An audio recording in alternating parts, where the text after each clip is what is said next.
আলহামদুলিল্লাহ, প্রশংসা আল্লাহ রাব্বুল আলামিনের জন্য যে আল্লাহ রাব্বুল আলামিন আমাদেরকে সালাতুল জুমআ আদায়ের জন্য মসজিদে আসার মতো তৌফিক দিয়েছেন। যে আল্লাহ রাব্বুল আলামিন সুন্দর ব্যবস্থা দিয়েছেন, তার শুকরিয়া সকলেই বলে আলহামদুলিল্লাহ। দরুদ ও সালাত বর্ষিত হোক মানবতার মুক্তিদূত আহমদ মুস্তফা মুহাম্মদ মুস্তফা সাল্লাল্লাহু আলাইহি ওয়াসাল্লামের উপর, যে রাসূল সাল্লাল্লাহু আলাইহি ওয়াসাল্লামের আদর্শ আমাদের উভয় জগতের পাথেয়, যিনি আমাদের জন্য রেখেছেন সর্বাঙ্গীন সুন্দর নিখুঁত জীবন আদর্শ। তার উপর দরুদ ও সালাত বর্ষিত হোক, সকলে বলি সাল্লাল্লাহু আলাইহি ওয়াসাল্লাম। অতঃপর উপস্থিত সম্মানিত মুসল্লিয়ান কিরাম, এই মসজিদ ও মাদ্রাসার সাথে সম্পৃক্ত যারা রয়েছেন, কমপ্লেক্সের সাথে সম্পৃক্ত সকল দায়িত্বশীল ভাই বন্ধুরা, মাদ্রাসার আসাতিজা কিরাম,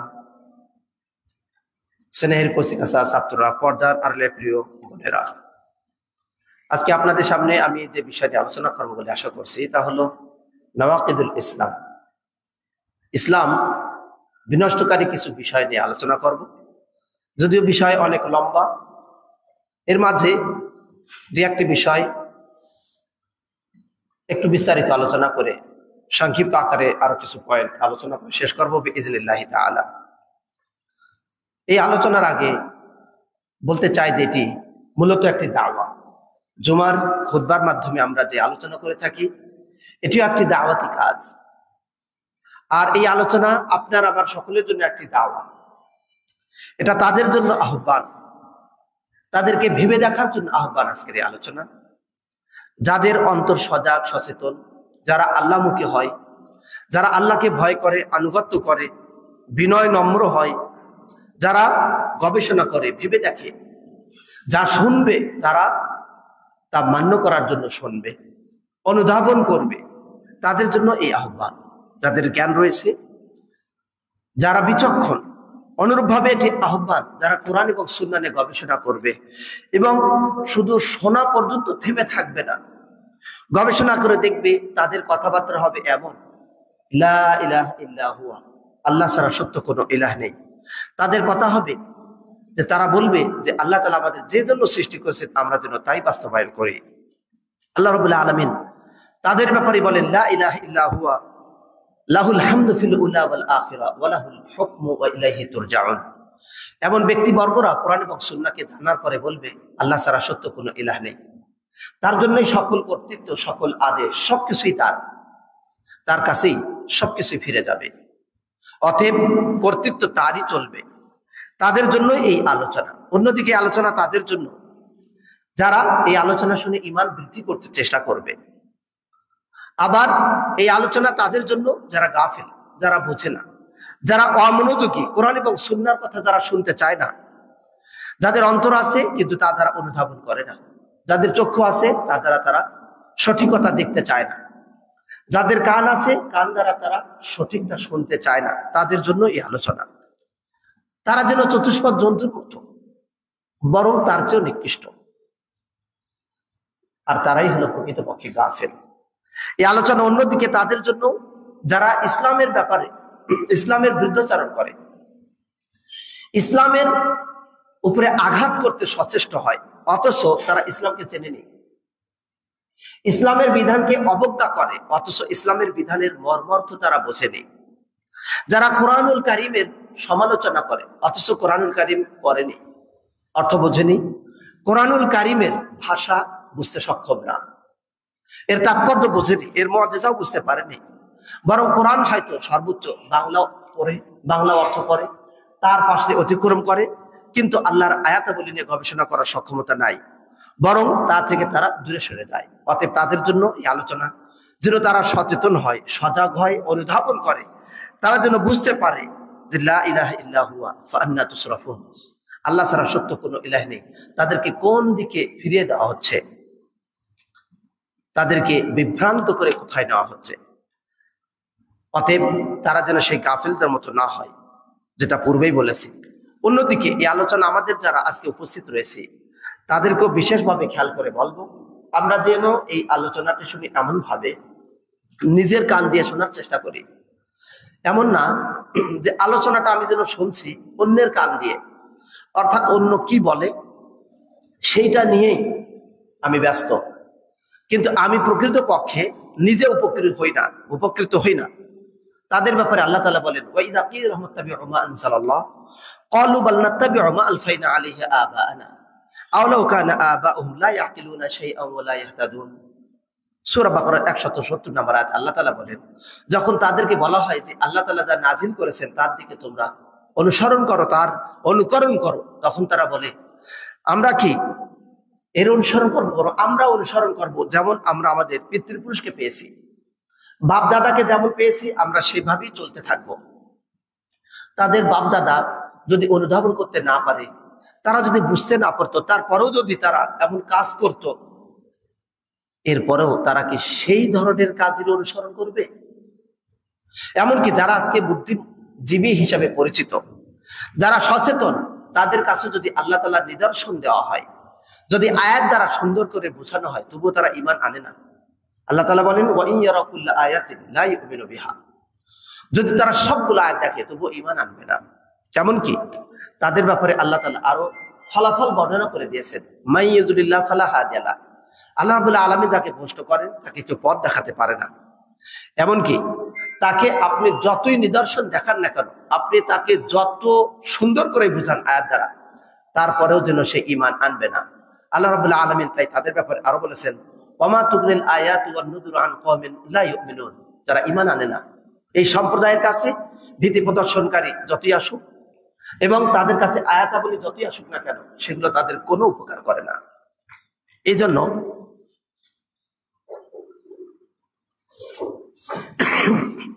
আমরা যারা ঈমান এনেছি, যে ঈমান আপনাকে জান্নাতমুখী করে, যে ঈমান আপনাকে আল্লাহমুখী করবে, কিয়ামতের দিন আপনি সঠিক পথের দিশা পাবেন, জান্নাতে যাওয়ার পথ পাবেন, দুনিয়াতেও আপনি কোন পথে চললে আপনি আখিরাতে মুক্তি পাবেন, সেই পথ দেখাই হলো ঈমান।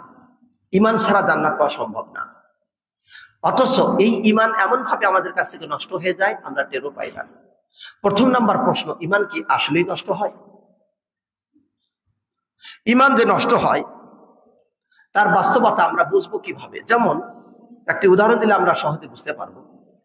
নামাজ আমরা পড়ি, নামাজের জন্য শর্ত হলো ওযু থাকা।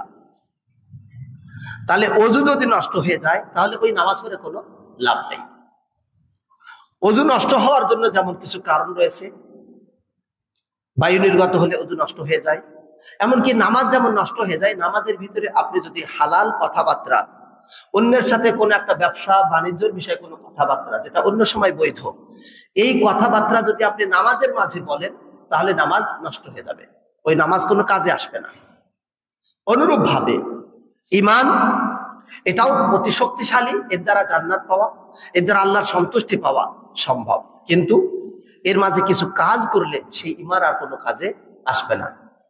তাই এই যে বিষয়গুলোর দ্বারা ঈমানের ফায়দা পাওয়া যাবে না, ঈমান ব্যক্তির মাঝে থাকবে না, নষ্ট হয়ে যাবে, এমন সকল বিষয়গুলোর সমষ্টিকেই এক কথায় বলা হয় নাওয়াকিদুল ঈমান, তথা ঈমান ভঙ্গকারী বিষয়।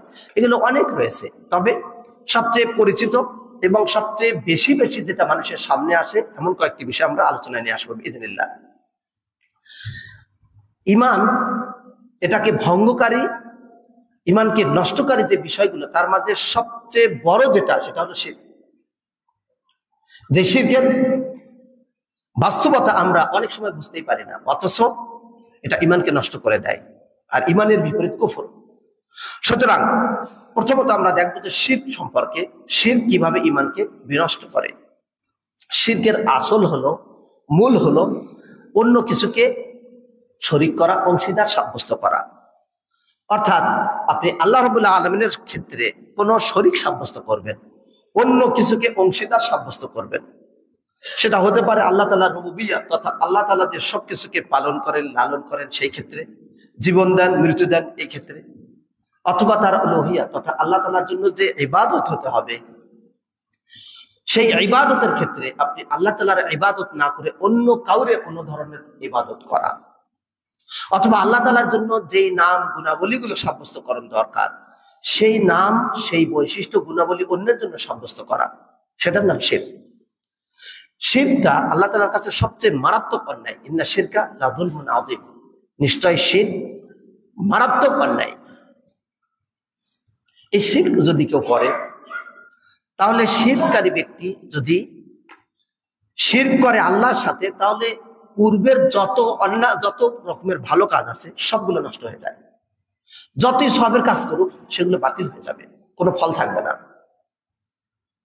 এটা এত বড় মারাত্মক। আল্লাহ রাব্বুল আলামিন তাই বলেন, ওয়ালাকাদ উহিয়া ইলাইকা ওয়া ইলাল লাযিনা মিন ক্বাবলিক লাইন আশরাকতা লা ইয়াহবাতান্না আমালুক, যে অবশ্যই আপনার পূর্বে যারা এসেছে তাদের কাছে এই ওহী করা হয়েছে, আপনার কাছে এই ওহী করা হলো, যদি আপনি শিরক করেন তবে আপনার পূর্বের সব গুনাহ, পূর্বের সব আমল বিনষ্ট হয়ে যাবে, যত ভালো কাজ করেছেন সব বাতিল, এবং আপনি অবশ্যই ক্ষতিগ্রস্তদের অন্তর্ভুক্ত হবেন। এমনকি শিরকের কারণে শুধু আমল নষ্ট হবে এই পর্যন্তই না, বরং এই শিরক করার কারণে ব্যক্তি যতই ভালো মানুষ সাজুক অথবা যত ভালো কাজ করুক না কেন, দান করে, সদকা করে, হাসপাতাল করে, গরিব দুঃখের চিকিৎসা করে, বহু রকমের সমাজ সেবামূলক কাজ করে, কিন্তু শিরক করে, তাহলে ওই ব্যক্তি এর দ্বারা আখিরাতে মুক্তি পেতে পারে না। সে জালেম, সে নিশ্চিত জালেম। কারণ তার জন্য যা করার সেটা না করে সে এমন কাজ করছে যেটা তার জন্য উচিত না। আগেরটাকে আগে রাখা, পরেরটাকে পরে রাখা, যে জায়গার যেটা করার। তাই এমন ব্যক্তি যে শিরকে আকবার করে থাকবে তার জন্য আল্লাহ রাব্বুল আলামিন জান্নাতকে হারাম করে দেবেন, সে জান্নাতে প্রবেশ করতেই পারবে না, আর জাহান্নাম নিশ্চিত হয়ে যাবে তার জন্য। আল্লাহ তাআলা তাই বলেন, ইন্নাহু মান ইউশরিক বিল্লাহ ফাকাদ হারামাল্লাহু আলাইহিল জান্নাহ, যে ব্যক্তি আল্লাহর সাথে শিরক করলো আল্লাহ রাব্বুল আলামিন তার উপরে জান্নাতকে হারাম করে দেন এবং তার স্থান হবে জাহান্নাম। আর এই জাহান্নাম অত্যন্ত নিকৃষ্ট জায়গা, আর এই ধরনের জালেমদের জন্য আল্লাহ তাআলা কোনো সাহায্যকারী দিবেন না। প্রশ্ন হতে পারে যে শিরক এত বড় গুনাহ, ব্যাপারটা কি? আল্লাহ রাব্বুল আলামিনের কাছে শিরক এত মারাত্মক বলে কেন বিবেচিত? কারণটা কি? এই কারণটা বোঝার জন্য আপনাকে একটা উদাহরণ দিই। সে উদাহরণ হলো, মনে করুন যারা বিবাহিত, আপনার স্ত্রী রয়েছে, আপনার স্ত্রীর জন্য আপনি কতটুকু অবদান রাখেন?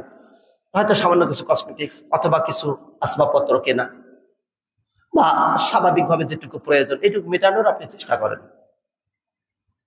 সেই স্ত্রী যদি আপনার সামনে আপনার জন্য যা পাওনা, যেটা একমাত্র আপনি পাবেন, আপনার যেটা হক স্বামী হিসাবে, এই ধরনের কোনো হক, আপনার কোনো অধিকার যে আপনার স্ত্রী যদি আপনার সামনে অন্য কাউকে দেয় যা আপনার পাওনা, তাহলে আপনার কেমন লাগবে? অথচ ওই স্ত্রীর উপরে আপনি কতটুকু অবদান রাখেন? বিবাহের আগে তো কোনো অবদান রাখেননি, আপনি বিবাহের পরে অবদান রাখেন, তার জন্য আপনার পারত পক্ষে কিছু দেন, তাও হয়তো যথার্থ দেন কিনা সেটা ভিন্ন প্রশ্ন। তাহলে এই যে সামান্য কিছু তার প্রতি আপনি অবদান রাখেন, এই অবদানের কারণে আপনার স্ত্রী আপনার জন্য যেটা প্রাপ্য সেই অংশ থেকে যখন সামান্য কোনো অংশ অন্যকে দেয়, সেটা যদি আপনার এত মারাত্মক মনে হয়, যে আপনার রাগ এত বেশি হয় যেন আপনি তাকে পারলে শেষ করে দিবেন, অথবা না হলে আমি রাখবো না, বাতিল, এক মুহূর্ত থাকার কোনো সুযোগ নেই, এরকম ধরনের রাগ যদি আপনার এই সামান্য অবদানের কারণে, আপনার সাথে খেয়ানত করার কারণে হয়, রব্বুল আলামিনের জন্য কত বড় উদাহরণ হতে পারে।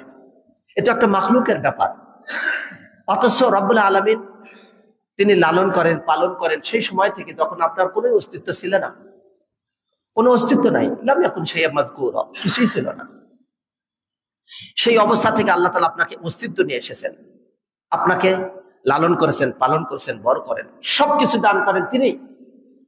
সেই আল্লাহ তাআলার হককে যখন আপনি আরেকজনকে দিবেন, সেই ক্ষেত্রে আল্লাহ রাব্বুল আলামিন আপনাকে কেন ক্ষমা করবেন? তাই আল্লাহ রাব্বুল আলামিন বলেছেন, ইন্নাল্লাহা লা ইয়াগফিরু আন ইউশরাকা বিহি ওয়া ইয়াগফিরু মা দুনা যালিকা লিমান ইয়াশা। আল্লাহ রাব্বুল আলামিন তিনি তার সাথে শিরক করা এটা ক্ষমা করেন না, এছাড়া অন্য যত পাপ রয়েছে এর যে নিম্নমানের সেইগুলোকে তিনি ক্ষমা করেন যাকে ইচ্ছা থাকে। আর যে ব্যক্তি এই ধরনের শিরক করবে সে প্রকৃতপক্ষে এই দিন থেকে বহু দূরে সরে গেল, সে বিভ্রান্ত হয়ে গেল, সুদূর দূরে চলে গেল, দিনের উপরে সে থাকতে পারল না। অতএব তার জন্য জাহান্নাম অবধারিত হয়ে যাবে। আল্লাহ রাব্বুল আলামিনের সাথে, তার লালন পালনের সাথে মাখলুকের কোনো তুলনা নেই। কিন্তু আল্লাহ রাব্বুল আলামিনের জন্য শুধুমাত্র উত্তমতার উদাহরণ চলে।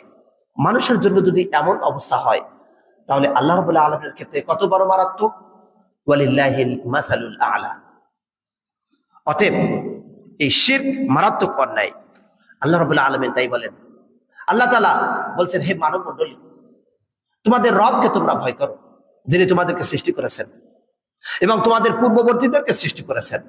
তাহলে সৃষ্টি করেন আল্লাহ, রিজিক দেন আল্লাহ, তিনি আকাশ থেকে বৃষ্টি বর্ষণ করেন, তার দ্বারা তিনি তোমাদের জন্য ফল মূল বিভিন্ন রকমের রিজিক দান করেন। এত কিছু তিনি দান করেন, কেউ দিতে পারে না এগুলো। ফালা তাজআলু লিল্লাহি আনদাদা ওয়া আনতুম তা'লামুন। তোমরা জানো যে এইগুলো দেওয়ার মালিক কেউ না। অতএব যেই আল্লাহ তাআলা এইগুলো সবকিছু দান করেন, সেই আল্লাহর সাথে কাউকে শরীক করবে না। অতএব আল্লাহ রাব্বুল আলামিনের সাথে শরীক করা মারাত্মক গুনাহ। এখান থেকে আমরা স্পষ্ট রূপে বুঝতে পারলাম। এবারে আসি, এই যে আল্লাহর সাথে শিরক করা, শরীক করা, এই শিরক করা মূলত দুই প্রকার।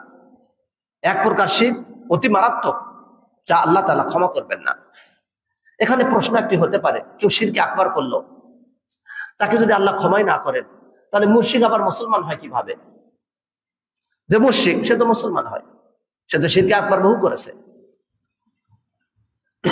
অথবা কোনো ব্যক্তি শিরকে আকবার করলো, সে কি কোনো দিনই কখনোই মাফ পেতে পারে না? এমন প্রশ্ন হতে পারে। এর উত্তর হলো যে আল্লাহ রাব্বুল আলামিন শিরকে আকবারও মাফ করেন, কিন্তু তার সীমারেখা আছে। এই সীমারেখার ভেতরে যদি থাকেন, তাহলে আল্লাহ তাআলা সেটাকে মাফ করবেন। সীমারেখা যদি পার হয়ে যায়, তাহলে আল্লাহ মাফ করবেন না। সেই সীমারেখা হলো যে পশ্চিম দিক থেকে সূর্য উদিত হওয়া, অথবা প্রত্যেক ব্যক্তির ক্ষেত্রে তার মৃত্যুর সময় ঘনিয়ে আসা, গড়গড়ার আগ পর্যন্ত। সে যদি তওবা করে আল্লাহর কাছে, হে আল্লাহ আমি শিরক নামক গুনাহ করেছি, জানা অজানা যত শিরকের গুনাহ আছে আপনি ক্ষমা করে দিন, তওবা করবে এবং আল্লাহমুখী হবে, ঈমান নবায়ন করবে, সৎ আমল করবে। এটা যদি করে, তাহলে আল্লাহ রাব্বুল আলামিন তার শিরকও ক্ষমা করে দিবেন। বলি সুবহানাল্লাহ, আলহামদুলিল্লাহ। আল্লাহ তাআলা সুযোগ রেখেছেন। কিন্তু কোন ব্যক্তি যদি শিরকে আকবার করলো, অথচ এত বড় সুযোগ দেওয়ার পরেও তার মৃত্যু হয়ে গেল, অথচ সে তওবা করলো না, তাহলে আর ক্ষমা নেই, আর কোন ধরনের ক্ষমা নেই। বরং মান লাকিয়াল্লাহ লা ইশরিকু বিহি শাইআন দাখালাল জান্নাহ, যে আল্লাহর সাথে শিরক না করে আল্লাহর কাছে গেল, জান্নাতে যাবে, সোজা হিসাব। ওয়া মান লাকিয়াহু ইশরিকু বিহি শাইআন দাখালান নার। আর যে ব্যক্তি তার সাথে শিরক করে আল্লাহর কাছে উপস্থিত হলো, সে জাহান্নামে যাবে, কোনো কথা নেই, হিসাব শেষ।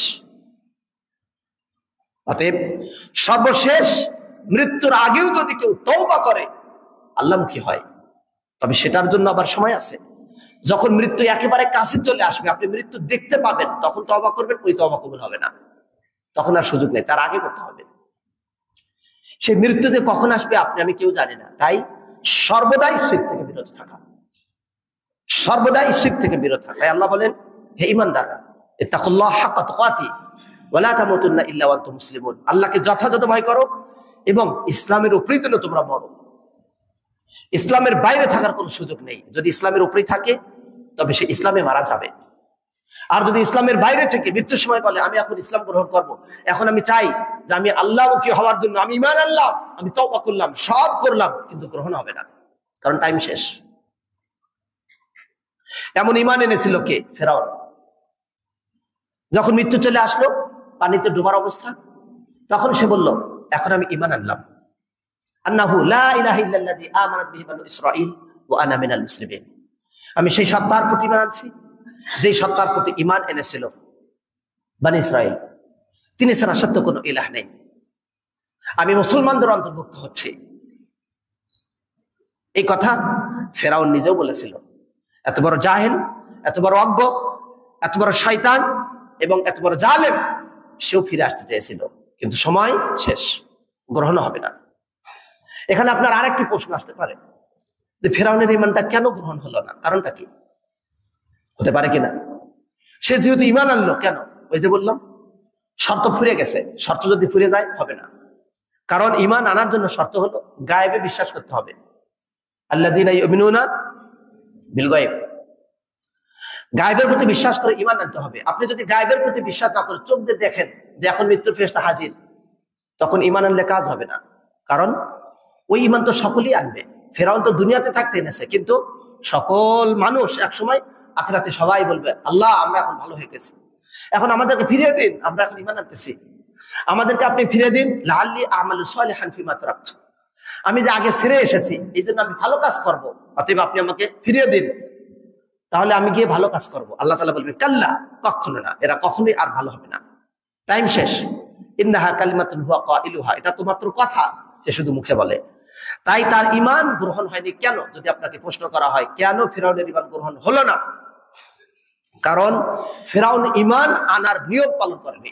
ঈমান আনতে হবে গায়েবের অবস্থায়, ঈমান আনতে হবে গায়েবের অবস্থায়। সে গায়েবের অবস্থায় ঈমান আনেনি, সে তো মৃত্যু দেখে তারপর ঈমান এনেছে। অতএব আপনার জন্য সুযোগ সর্বশেষ মৃত্যুর অনেক আগে, আর আমরা জানি না কখন মৃত্যু হবে। তিনি ভাই বন্ধুরা, বড় শিরক করে কেউ যদি মৃত্যুবরণ করে তাহলে সে নিশ্চিত জাহান্নামী। এরপরও সর্বোচ্চ পাওয়ার আল্লাহ তাআলার কাছে। কেউ শিরক করলো আর মারা গেল, আপনি যে তাকে বলবেন ওই নিশ্চিত ওই ব্যক্তি জাহান্নামী, না, এটা বলার সুযোগ নেই। কারণ আমরা বলতে পারি এভাবে যে এমন কাজ করবে সে মুশরিক, কিন্তু নির্দিষ্ট ভাবে জায়েদ, খালেদ, আমর, বকর এমন কোন ব্যক্তিকে আপনি বলবেন তা আপনি বলতে যাবেন না। কারণ তার শেষ অবস্থা অন্তরে কি ছিল আপনি জানেন না, সেটা একমাত্র আল্লাহ তাআলা জানেন। এমনকি কোন ব্যক্তি যদি আপনার সামনে অন্যায় করে, আপনি তাকে বারবার নসিহত করুন, উপদেশ দিন যেন অন্যায় থেকে ছেড়ে আসে, কিন্তু আপনি তার হেদায়েত দিতে পারবেন না। এই জন্য আপনার অনেক বেশি রাগ করারও কারণ নেই। কারণ হেদায়েত যদি আপনার হাতে থাকতো তাহলে তো আপনি দিতেই পারতেন, কিন্তু আপনার হাতে তো হেদায়েত নাই, হেদায়েত আল্লাহর হাতে, সে আল্লাহ দেখছেন। এখন আপনি যদি রাগ করে বলেন যে আল্লাহর কসম এই ব্যক্তি কোনোদিন হেদায়েত হবে না, না, এই পাওয়ার আল্লাহ আপনাকে দেননি। এমন করলে এমন হতে পারে আল্লাহ রাব্বুল আলামিন ওই ব্যক্তিকে ক্ষমা করে দিয়ে আপনাকেই আল্লাহর দায়িত্বের উপরে আপনার দায়িত্ব বুঝানোর জন্য আল্লাহ আপনাকে জাহান্নামে দিতে পারেন। অতএব এই বিষয়গুলো সাবধান। এরপরে আমরা খেয়াল করব শিরকের বাস্তবতা। শিরক যে দুই প্রকার আমরা বললাম, বড় শিরক, এর কিছু নমুনা আমরা খেয়াল করব। বড় শিরকের নমুনা সূত্র অনুপাত যদি খেয়াল করি, যে কোনো প্রকারের ইবাদত আল্লাহ তাআলার জন্য করা, যেটা আল্লাহর জন্য খাস, সেটা গায়রুল্লাহর জন্য করা। যেমন এই ইবাদতটা হতে পারে কোনো ওলি আউলিয়ার জন্য, অথবা হতে পারে কোনো মৃত ব্যক্তির জন্য, অথবা জীবিতর জন্য। আপনি যদি খেয়াল করেন, দুনিয়াতে মানুষ মুশরিক যারা মূর্তি পূজা করে, কিন্তু মুশরিক ছাড়াও যাদেরকে আমরা মুশরিক মনে করি না বাহ্যিক ভাবে, কিন্তু কাজে কর্মে সে আভ্যন্তরীণ ভাবে মুশরিক, হয়তো আমরা জানিও না। যেই ব্যক্তি গাছের পূজা করবে, গাছের কাছে গিয়ে কল্যাণ চাইবে, মাজারের কাছে গিয়ে কল্যাণ চাইবে, সেখানে সন্তান চাই, তার কাছে গিয়ে ধন্না ধরে, তুমি বাবা সুপারিশ করো আল্লাহর কাছে, আল্লাহ আমাকে দিবেন। অথবা কবরের কাছে গিয়ে, স্মৃতিসৌধের কাছে গিয়ে এমন সম্মান প্রদর্শন করা, এমন ভাবে তার কাছে চাওয়া যেটা একমাত্র আল্লাহর জন্য চাওয়া হয়, এই ধরনের কাজ শিরক এবং শিরক আকবার। এর দ্বারা একজন ব্যক্তি মুসলমান থেকে খারিজ হয়ে যাবে যদি সে বিশ্বাস করে যে এইগুলো তার কোনো উপকার করতে পারে অথবা ক্ষতি করতে পারে। কারণ কি? কারণ হলো এগুলো এমন ধরনের শিরক যেগুলো মানুষকে ইসলাম থেকে সরে দেয়। যদিও ওই ব্যক্তি আল্লাহকে সম্মান করে, আল্লাহকে মান্য করে, আল্লাহ তাআলার কাছে সে ইবাদত বন্দেগী করে, কিন্তু এই ধরনের কাজ করার কারণে সেটা তার কোনো কাজে আসবে না। প্রশ্ন হলো এগুলো কেন শিরক? কারণ এর মাঝে উপকার করার ক্ষমতা, কল্যাণ করার ক্ষমতা, ক্ষতি করার ক্ষমতা বিশ্বাস করা হলো এমন কিছুকে আল্লাহ ছাড়া যেই ক্ষমতা অন্য কারো নেই। সন্তান দেওয়া, লালন পালন করা, রিজিক দেওয়া ইত্যাদি ক্ষমতা কার? একমাত্র আল্লাহ তাআলার। এখন আপনি বলবেন, আসলে কি আমি যদি কাউরের কাছে ধন্না ধরি যে আমার বাবা আবার অমুক, তার কাছে গিয়ে বললাম যে আপনি আল্লাহর কাছে সুপারিশ করুন, আমি তো তার কাছে চাইনি, আমি চাইছি সে আল্লাহর নৈকট্যশীল ছিল, ওলি ছিল, আল্লাহর ওলি, এই জন্য তার কাছে গেলাম এবং তার কাছে আমি চাইলাম, তাহলে এটা কিভাবে শিরক হলো? এক্ষেত্রে আপনাকে বলতে চাই, এই বাস্তবতাটাই ছিল মুশরিকদের মাঝে। আল্লাহ রাব্বুল আলামিন তাদের ব্যাপারে বলেছেন, মা না'বুদুহুম ইল্লা লিয়ুকাররিবুনা ইলাল্লাহি যুলফা, যে তারা বলতো যে আমরা তো আল্লাহর কাছে শুধু এদেরকে নৈকট্যশীল হিসেবে নেই, আমরা তাদের ইবাদত করি না। ইবাদত করে না বটে, কিন্তু শুধু তাদের কাছে সুপারিশ করে যেন তারা আল্লাহর কাছে বলে। তাহলে আপনার বলা আর তাদের বলার মাঝে পার্থক্য কোন জায়গায়? তাহলে তো একই হয়ে গেল। অথচ ওই ধরনের মুশরিকের সাথে রাসূলুল্লাহ সাল্লাল্লাহু আলাইহি ওয়াসাল্লাম যুদ্ধ করেছেন। তিনি বলেছেন, উমিরতু আন উকাতিলান নাস হাত্তা ইয়াশহাদু আল্লা ইলাহা ইল্লাল্লাহ, আমি তাদের সাথে যুদ্ধ করতেই থাকবো, ওই মুশরিকদের যারা বলেছিল আসমান সময় এবং জমিন এর স্রষ্টা আল্লাহ। তারা আল্লাহকে বিশ্বাস করেছিল সৃষ্টিকর্তা হিসেবে, কিন্তু ইবাদতের ক্ষেত্রে শিরক করেছিল। এই জন্য আল্লাহ রাব্বুল আলামিন তাদের বিরুদ্ধে নবী সাল্লাল্লাহু আলাইহি ওয়াসাল্লামকে যুদ্ধ ঘোষণার জন্য নির্দেশ দিয়েছেন। তিনি ভাই বন্ধুরা, আমাদের মনে রাখা দরকার যে শিরক শুধু এখানেই না। আমরা অনেক সময় বলবো যে অসুবিধা কোথায়? কুল আফরাইতুম মা তাদউনা মিন দুনিল্লাহ ইন আরাদানি আল্লাহ বিদুররিন হাল হুন্না কাশিফাতু দুররিহি আও আরাদানি বিরহমাতিন হাল হুন্না মুমসিকাতু রাহমাতিহি। যদি আল্লাহ তাআলা তোমাদের কাউকে উপকার দেন, কেউ কি ক্ষতি করতে পারবে? পারবে না। আল্লাহ তাআলা যদি কাউকে ক্ষতি দেন, অনিষ্ট দেন, তোমাদের এই যে যাদের কাছে যাচ্ছ, তারা কি কেউ সেটা দূর করতে পারবে? পারবে না। কুল হাসবি আল্লাহ, বলুন আমার জন্য আল্লাহই যথেষ্ট। আলাইহি ইয়াতাওয়াক্কালুল মুতাওয়াক্কিলুন, তার উপরে সকল ভরসাকারীকে ভরসা করা উচিত। অতএব আমরা সাবধান হব। দ্বিতীয় নম্বর যে শিরকের মানুষের মাঝে সরাসরি যে শিরক, অন্যতম হলো, যেটার কিছুটা উদাহরণ আমরা জেনেছি, কবর পূজা করা। কবরের কাছে গিয়ে চাওয়া, বাবার কাছে গিয়ে চাওয়া। কবরে যেই ব্যক্তি আছে, এখন আমরা হয়তো বলবো যে আমরা তো কবরে গিয়ে চাই না, এমনি যাই। তাহলে কি করেন? যারা ঢাকা শহরে চলাচল করেন, গোলাপশাহ মাজারে গিয়ে দেখবেন, কবরের কাছে গিয়ে কবরের যেই সীমানা প্রাচীর, এমনি তো প্রাচীর করা নিষিদ্ধ, সেই কবরের সীমানা প্রাচীরকে হাত বুলায়, অথবা আশেপাশে যদি একটু মাটি থাকে সেই মাটিটাকে নেয়, মাটির সাথে হাত বুলায়, মাটিটা গায়ের সাথে লাগায়, বরকতের আশা করে, মনে বাসনা কামনা পূরণ হবে। এমন বিনয় নম্র ভদ্র হয়ে তার কাছে যায়, যেন আল্লাহর কাছেও এত বিনয় নম্র হয়ে যায় না। অথবা এমন অনেকেই আছে জাহেল, অজ্ঞ, সেই কবরের কাছে গিয়ে সেজদাও দেয়। এমনকি কবরের কাছে গিয়ে যত বিনয় নম্র হয়, যার মাধ্যমে তার প্রয়োজনও চায়, সে মনে মনে চিন্তা করে আমি এই অসুস্থ রয়েছি, আমি এই কাজটা করি, আমি সুস্থ হয়ে যাব, যেন সুস্থতা পাই। অথবা কেউ মনে করে তার একটা প্রয়োজন আছে, সেই প্রয়োজনটা মিটে যাবে। কেউ মনে করে তার চাকরির দরকার, সে গেল এবার মাজারের কাছে, বাবার কাছে গিয়ে কিছু টাকা পয়সা দিল, সেখানে গিয়ে ওই মাজারের আশপাশে যারা দায়িত্বে আছে, যারা কাজ করছে, তাদের কাছে টাকা দিয়ে সেই মাজারের কাছ থেকে মনে মনে কামনা করে। হয়তো বিবাহ হচ্ছে না, বিবাহের চিন্তা করছে, সন্তান হচ্ছে না, সন্তানের চিন্তা করে, ভাবে যে এটা করলে সন্তান হবে। এই ধরনের আরো বিভিন্ন রকমের, অথবা অসুস্থতা, সে চায় এরকম করলে হয়তো আমি সেবা পাবো, আমার রোগ দূর হবে। এই বিশ্বাস নিয়ে গিয়ে বিনয় নম্রতা ভদ্রতার সাথে সেইগুলোকে মাসে করা, স্পর্শ করা, এই ধরনের কাজ, এবং তারা উপকার করতে পারবে, এই বিশ্বাস নিয়ে এই কাজগুলো করাও শিরক। আপনি ভাববেন আমি তো তার কাছে সন্তান চাচ্ছেন, কিন্তু আপনি এই কাজগুলো তো করেন, এই কাজগুলো শিরক। অনুরূপ ভাবে আমরা যদি দেখি, বাস্তবে আমরা দেখবো যে আপনার এই প্রয়োজনগুলো আল্লাহ ছাড়া কেউ মেটাতে পারবে না। অথবা আপনি সেখানে না গিয়ে বরং আপনি সেই সবগুলো রব, যেই মানুষটা মারা গেছে ওই মানুষের রব, পৃথিবীর সবার রব যিনি আল্লাহ তাআলা, সেই আল্লাহর কাছে আপনি চান। শেষ রাত্রিতে আপনি আল্লাহর কাছে চান। আল্লাহ তাআলা নিম্ন আসমানে নেমে আসেন, যেটি বুখারী মুসলিমের হাদিস। ইয়ানজিলু রাব্বুনা তাবারাকা ওয়া তাআলা কুল্লা লাইলাতিন ইলা সামাঈদ দুনিয়া হিনা ইয়াবকা সুলুসুল লাইলিল আখির। শেষ রাত্রিতে আল্লাহ তাআলা নিম্ন আসমানে এসে বলতে থাকেন, কি আছো আমার কাছে চাও, আমি তাকে দেব। কে আছো অসুস্থ, আমার কাছে সুস্থতা চাও, আমি তাকে দেব। কে আছো অভাবী, আমার কাছে চাও, আমি দেব। স্বয়ং আল্লাহ তাআলা নিম্ন আসমানে নেমে এসে আপনাকে ডাকেন, আর আপনি আমি হতভাগা তখন চাওয়ার মতো সুযোগ পাই না। তাই এই ধরনের কাজগুলো করা অবশ্যই এটি বড় শিরক। এই যে তাদের কাছে দোয়া করা, এটাই তো বড় শিরক। ইন্নাল্লাযীনা ইস্তাকবিরুনা আন ইবাদাতি সায়াদখুলুনা জাহান্নামা দাখিরিন। আল্লাহ তাআলা বলেন উদউনি আস্তাজিব লাকুম, আমাকে ডাকো আমি তোমার ডাকে সাড়া দেব।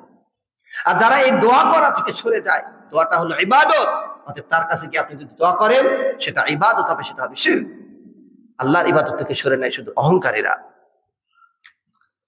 আল্লাহ রাব্বুল আলামিনের কাছে কেন শিরক? কারণ হলো সালাত যেমন আল্লাহ ছাড়া অন্যের জন্য করা যেমন ভাবে শিরক, অনুরূপ ভাবে দোয়া, ইবাদত, বন্দেগী, জীবন মরণের সব কিছুই আল্লাহ ছাড়া অন্যের কাছে করাটাও শিরক। তবে কোন বিষয়ে যদি কারো ক্ষমতা থাকে, যার যেটা ক্ষমতা আছে সেই ক্ষমতার ভিত্তিতে যদি তার কাছে সেটা চাওয়া যায় তাহলে সেটা শিরক না।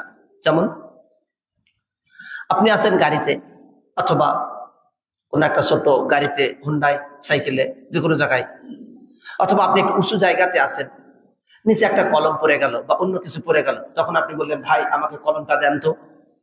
আপনি তো অন্যকে ডাকলেন, নাকি ডাকলেন না? তাহলে এটা কি শিরক? না, এটা শিরক না। যার কাছে টাকা আছে, পয়সা আছে, আপনার কোনো প্রয়োজন আছে, ঋণ নিতে পারেন, অথবা দানের কথা যে ভাই কিছু টাকা পয়সা সহযোগিতা, সে সেটা দিতে পারে, সেই ক্ষেত্রে সেটা শিরক না। কিন্তু যাতে আল্লাহ ছাড়া অন্য কারো ক্ষমতা না, সেই বিষয়ে যদি আপনি চান তাহলে সেটাই শিরক। আর এই শিরক করলে আল্লাহ রাব্বুল আলামিন ক্ষমা করবেন না। সুতরাং যেই ব্যক্তি অন্যের নামে জবাই করবে, যেমন মাজারে, কবরে ইত্যাদিতে গিয়ে জবাই করা, দুই প্রকারের শিরক। একটা শিরক হলো যে আপনি কবরের জন্য নজর করেছেন, নিয়ত করেছেন অমুক বাবার মাজারে গিয়ে এটা আপনি জবাই করবেন, সে খুশি হবে।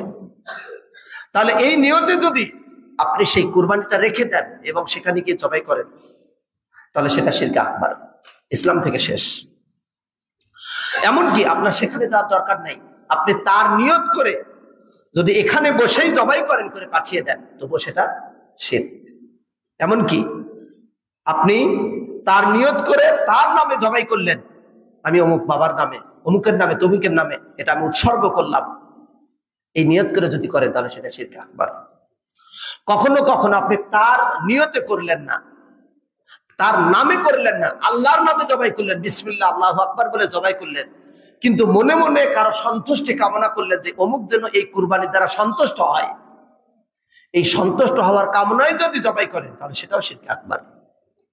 কখনো কখনো এমন হয় যে ব্যবসা বাণিজ্য করে, সে টাকা পয়সা লেনদেন করে ইত্যাদি, সে রাত্রেবেলা স্বপ্নে দেখলো অমুক জিন ইত্যাদি, তাকে স্বপ্নে দেখালো, অথবা কোনো জিন তাকে ভয় দেখায় বা তার সমস্যা হবে, সেভাবে এখানে ব্যবসা বাণিজ্য করতে গেলে রাতের বেলা এমন এমন সাউন্ড হচ্ছে ইত্যাদি ইত্যাদি, সে স্বপ্নে দেখলো বা কোনোভাবে জানলো যে জিন তাকে বলছে যে তুমি একটা কুরবানি করো, যদি কুরবানি করো তাহলে তুমি এই সমস্যা থেকে মুক্তি পাবে।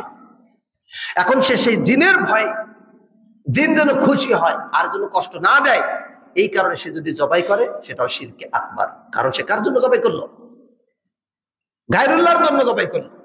যদিও বিসমিল্লাহ আল্লাহু আকবার বলে জবাই করে, তবুও সেটা শিরক। অতএব এই খাদ্য খাওয়া যাবে না এবং এই ধরনের কাজও করা যাবে না। আল্লাহ রাব্বুল আলামিন আমাদের সকলকে ভালোভাবে ভেবে খেয়াল করা তৌফিক দান করুন। আপনি একটা গাড়ি ক্রয় করলেন, একটা দোকান ক্রয় করলেন, তারপরে যদি এমন পরিস্থিতি হয়, আপনি আল্লাহর উপরে ভরসা করুন। রক্ষা করবেন কে? আল্লাহ তাআলা। আপনি আল্লাহর কাছে চান, হে আল্লাহ আমি বিপদে আছি, আপনি মুক্ত করুন। আপনি কি ইউনূস আলাইহিস সালামের চেয়ে বড় বিপদে আছেন? যিনি মাছের পেটে ছিলেন, মাছকে বলতে পারতেন মাছ তুমি আমাকে একটু হা করো, আমি একটু বের হয়ে যাই, তা তো বলেননি। রক্ষাকারী কে? আল্লাহ তাআলা। ওই জায়গাতে পানির অন্ধকার, মাছের পেটের ভিতরে অন্ধকার, হাজারো রকমের বিপদের ভিতরে পড়ে তিনি বললেন লা ইলাহা ইল্লা আনতা সুবহানাকা ইন্নী কুনতু মিনাজ জালিমিন। আপনি ছাড়া সত্য কোনো ইলাহ নেই। আপনি পবিত্র, তার গুণকীর্তন করলেন এবং স্বীকার করলেন যে আমি জালেম, আমি অন্যায় করেছি। এই তিনটি বিষয় রাখবেন: আল্লাহর তাসবিহ পাঠ করা, আল্লাহকে ঘোষণা করা যে আল্লাহ ছাড়া রক্ষাকারী কেউ নেই, আর আল্লাহর তাসবিহ পাঠ করা, আল্লাহর জন্য সিফাত, আল্লাহর জন্য প্রশংসা করা এবং নিজের জুলুম, নিজের অন্যায়ের কথা স্বীকার করা। এই তিনটি দ্বারা যদি কেউ দোয়া করে আল্লাহর কাছে, আল্লাহ রাব্বুল আলামিন তা কবুল করেন। সুবহানাল্লাহ। তাই আল্লাহ রাব্বুল আলামিন বলেন ফাসতাজাবনা লাহু ওয়া নাজাইনাহু মিনাল গাম ওয়া কাযালিকা নুনজিল মুমিনিন। আমি তখন তাকে মুক্তি দিলাম, আমি তার দোয়া কবুল করলাম। আপনি ভাববেন তারা তো নবী ছিলেন, কিন্তু আমি তো নবী না, আমার দোয়া কি কবুল হবে? আল্লাহ তাআলা আপনার আমার জন্য শুভ সংবাদ দিলেন, ওয়া কাযালিকা নুনজিল মুমিনিন, এইভাবে আমি মুমিনদেরকেও রক্ষা করব। সুবহানাল্লাহ। তাই আপনি সেভাবে চেষ্টা করবেন। এই শিরক করলে আমরা পরিণাম শুনেছি যে এর পরিণাম জাহান্নাম। বর্তমান যুগে আরেক ধরনের শিরক বিদ্যমান হয়েছে, যেটা আমরা অনেক সময় খেয়াল করি না।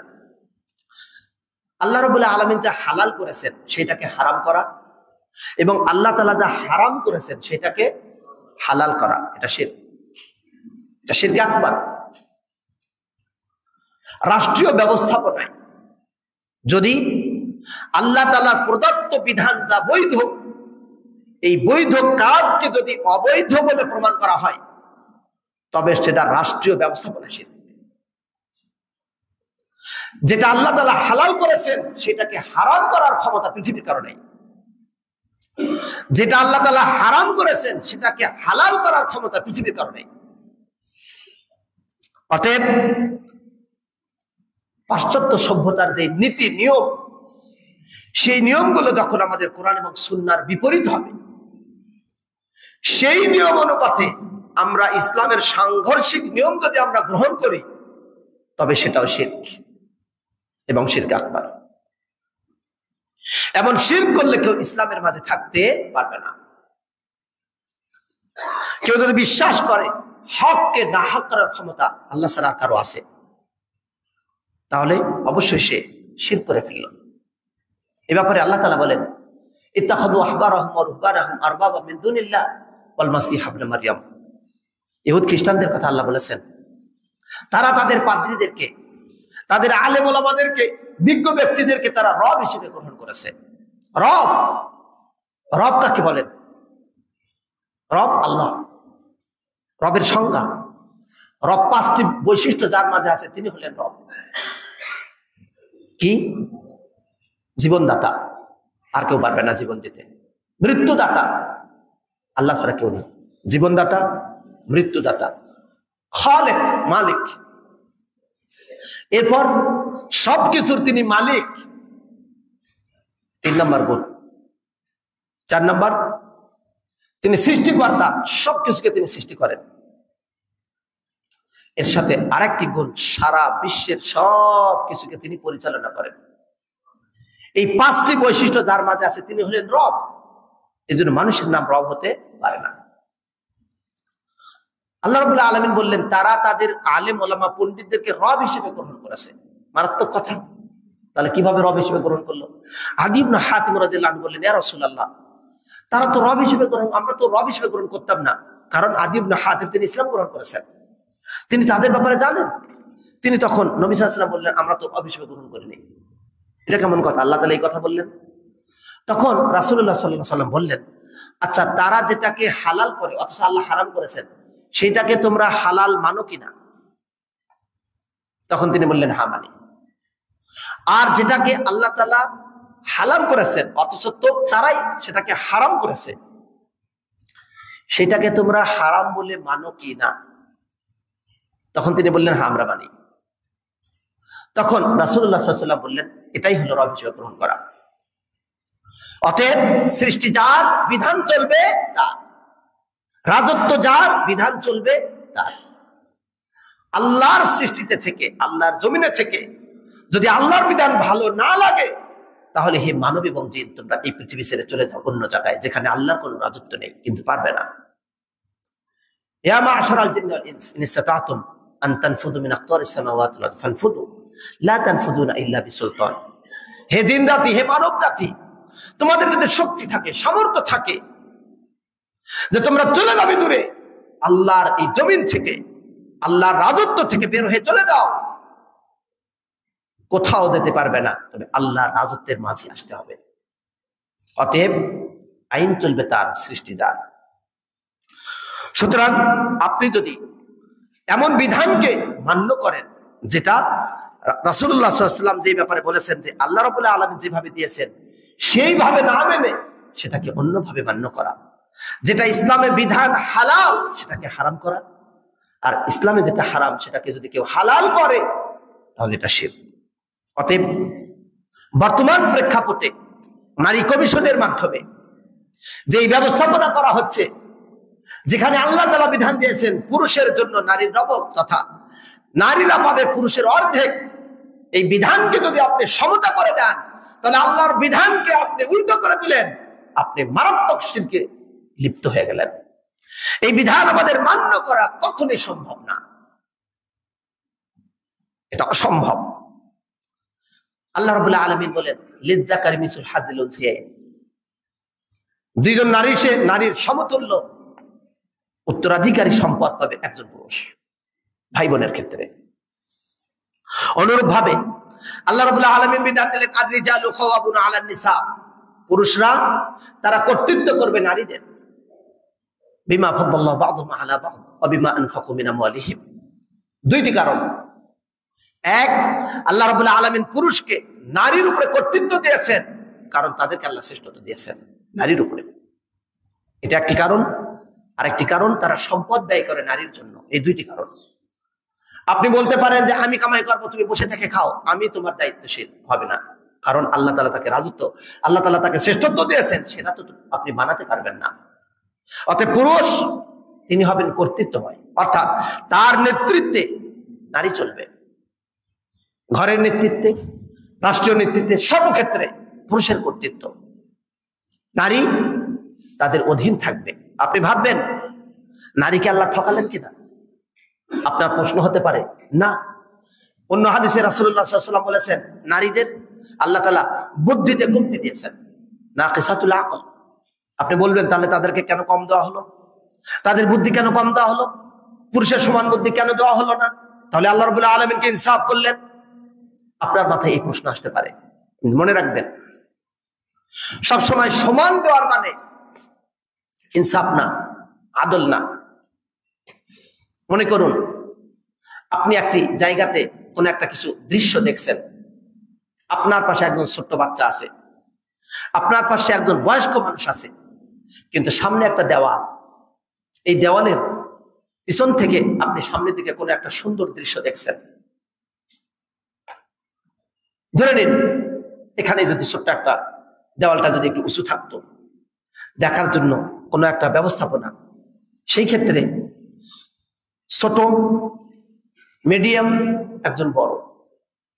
যিনি বড় তিনি হয়তো একাই উপর দিয়ে দেখতে পাচ্ছেন, আর যিনি তার চেয়ে একটু ছোট, তার জন্য সামান্য একটু উঁচু হওয়ার যদি ব্যবস্থা দেওয়া হয় যথেষ্ট, সে দেখতে পারবেন।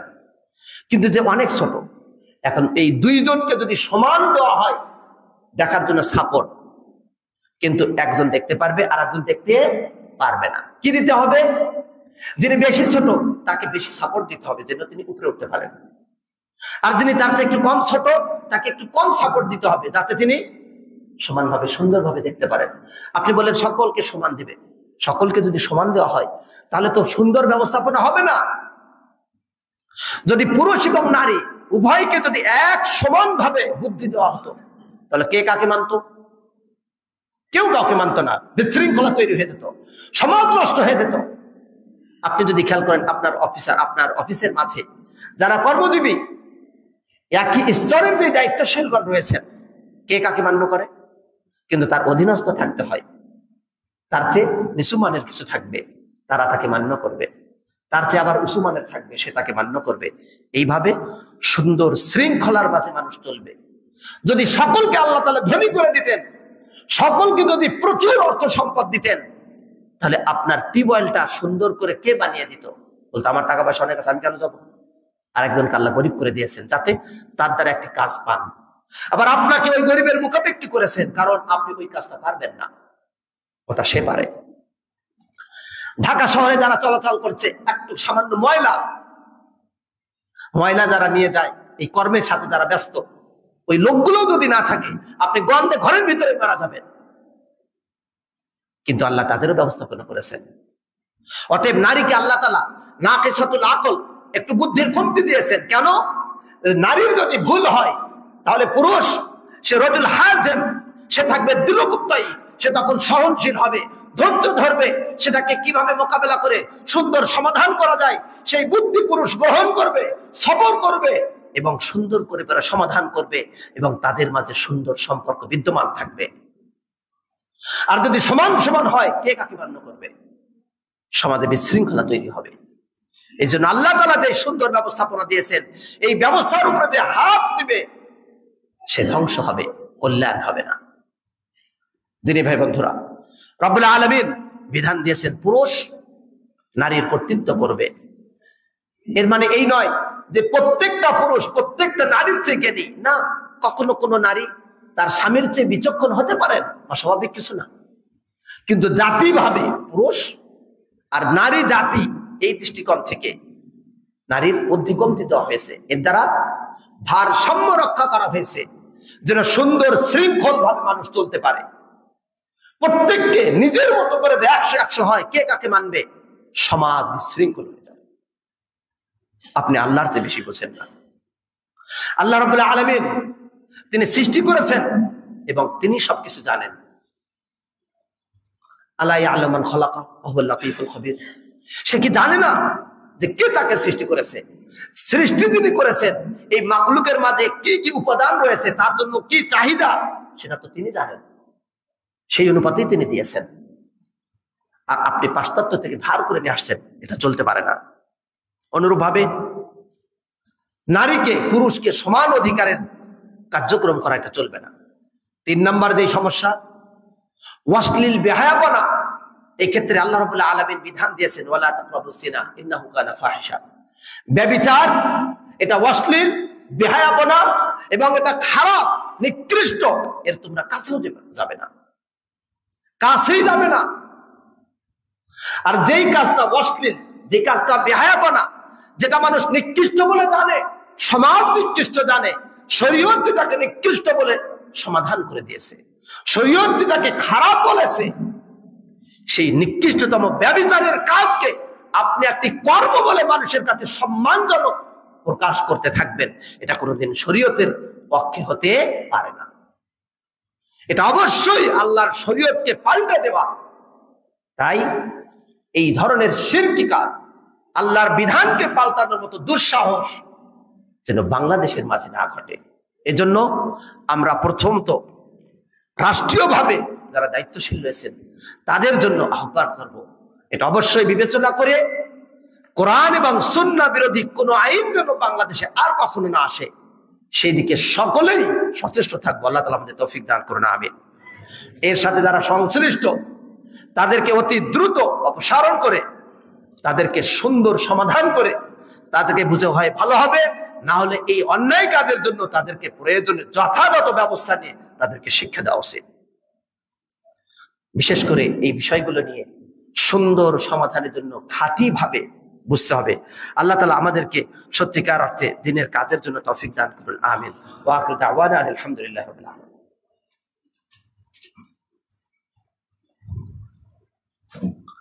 আলহামদুলিল্লাহ, আলহামদুলিল্লাহি কাফা ওয়া সালামুন আলা ইবাদিহিল্লাযিনা ইসতাফা, আম্মা বা'দ।